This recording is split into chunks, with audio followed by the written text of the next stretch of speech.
നമ്മുടെ മോശം സമയങ്ങളിൽ നമ്മെ പഴിക്കുന്നവരാണ് നമ്മളിൽ ഭൂരിഭാഗം പേരും. എന്നാൽ നാം മനസ്സിലാക്കേണ്ടത്, നമ്മുടെ ജീവിതത്തിലെ മോശം സമയമാണ് യഥാർത്ഥത്തിൽ ഏറ്റവും നല്ല സമയം.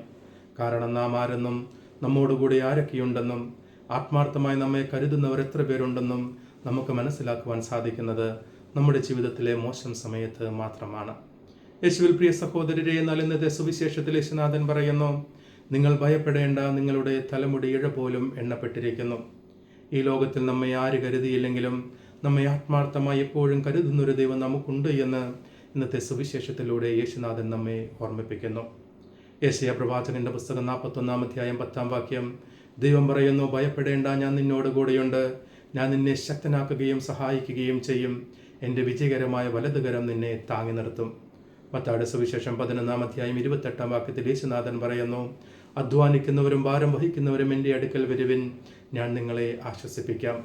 നമ്മുടെ ജീവിതത്തിൽ നാം കരുതുമെന്ന് വിചാരിച്ചവർ നമ്മെ കരുതാതെ പോകുമ്പോൾ അതിൽ സങ്കടപ്പെടാതെ നമ്മെ കരുതുന്നൊരു ദൈവമുണ്ട് എന്ന് ഈ വചനഭാഗങ്ങൾ നമ്മെ ഓർമ്മിപ്പിക്കുന്നു. മഴ കഴിയുമ്പോൾ കൂടി എല്ലാവർക്കും ഒരു ഭാരമാകുന്നത് പോലെ നമ്മുടെ ജീവിതത്തിൽ സന്തോഷത്തിലും സമ്പത്തിലും നമ്മുടെ കൂടെ ഉണ്ടായിരുന്നവർ നമ്മുടെ വേദനയിലും സഹനങ്ങളിലും നമ്മോട് കൂടി ഉണ്ടാകില്ല എന്ന സത്യം തിരിച്ചറിഞ്ഞുകൊണ്ട് അവരെക്കുറിച്ച് പരിതപിക്കാതെ, കരുതേണ്ടവർ എന്നെ കരുതുന്നില്ലല്ലോ എന്നോർത്ത് കരയാതെ കരുതുന്ന ദൈവത്തിലേക്ക് തിരികെ ചെല്ലുവാൻ ദൈവത്തെ സുവിശേഷം നമ്മെ ഓർമ്മിപ്പിക്കുന്നു. സങ്കീർത്തനങ്ങളുടെ പുസ്തകം 55:22 നാം വായിക്കുന്നത്, നിന്റെ ഭാരം കർത്താവിനെ ഏൽപ്പിക്കുക, അവിടുന്ന് നിന്നെ താങ്ങിക്കൊള്ളും.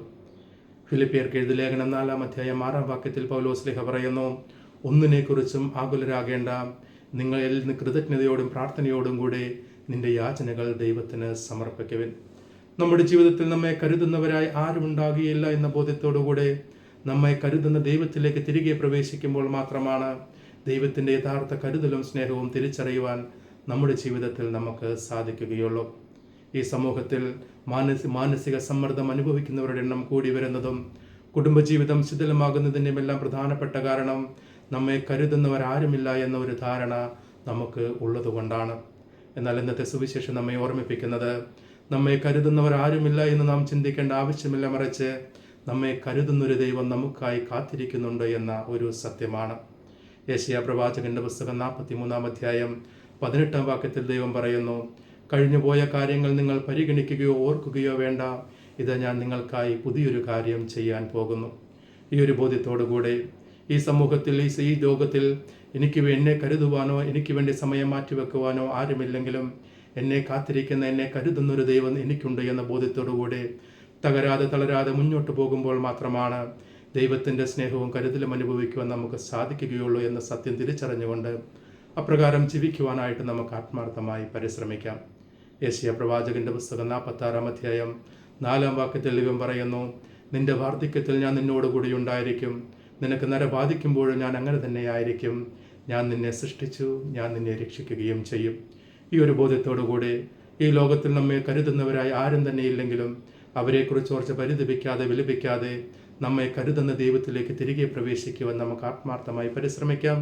ദൈവം നമ്മെ എല്ലാവരെയും സമൃദ്ധമായി അനുഗ്രഹിക്കട്ടെ. നാം എല്ലാ ദിവസവും ചെയ്യുന്നത് പോലെ ഒരധ്യായം വചനം വായിച്ചുകൊണ്ട് ശുശ്രൂഷയിൽ പങ്കെടുക്കുക. ജീവിത വിശുദ്ധിയിൽ കോംപ്രമൈസ് ഇല്ലാതെ വിശുദ്ധിയിൽ വ്യാപരിച്ചുകൊണ്ട് വചനത്തിൽ ആഴപ്പെടുവാനായിട്ട് പരിശ്രമിക്കുകയും ചെയ്യുക. ഈ ദൈവവചന ശുശ്രൂഷ മറ്റുള്ളവരിലേക്ക് പങ്കുവെക്കുവാനും ഈ ചാനൽ സബ്സ്ക്രൈബ് ചെയ്യുവാനും പരിശ്രമിക്കുക. അങ്ങനെ ഈ ദൈവവചന ശുശ്രൂഷയുടെ ഭാഗമാകുവാൻ ഞാൻ നിങ്ങളെല്ലാവരെയും ആത്മാർത്ഥമായി ക്ഷണിക്കുന്നു. ഇന്നത്തെ സുവിശേഷത്തിൻ്റെ വെളിച്ചത്തിൽ ജീവിക്കുവാനുള്ള കൃപയ്ക്കായി പരിശുദ്ധ അമ്മയോട് ചേർന്നുകൊണ്ട് ഒരു രഹസ്യം ജപമാല ചൊല്ലിക്കൊണ്ട് നമുക്ക് പ്രാർത്ഥിക്കാം. നമ്മുടെ എല്ലാ ആവശ്യങ്ങളും ആഗ്രഹങ്ങളും ആകുലതകളും കർത്താവിന് സമർപ്പിച്ചുകൊണ്ട് കർത്താവിൻ്റെ ആശീർവാദത്തിനായി നമുക്ക് നമ്മെ തന്നെ ഒരുക്കാം. കർത്താവ് അനുഗ്രഹിക്കുകയും പരിപാലിക്കുകയും ചെയ്യട്ടെ. കർത്താവ് കരുണയായിരിക്കും പ്രസാദിക്കുകയും ചെയ്യട്ടെ. കർത്താവ് കരുണാപൂർവ്വം കടാക്ഷിച്ച് നിങ്ങൾക്ക് സമാധാനം നൽകട്ടെ, ഇപ്പോഴും എപ്പോഴും എന്നേക്കും. ആമേൻ. ദൈവം നമ്മെ എല്ലാവരെയും സമൃദ്ധമായി അനുഗ്രഹിക്കട്ടെ.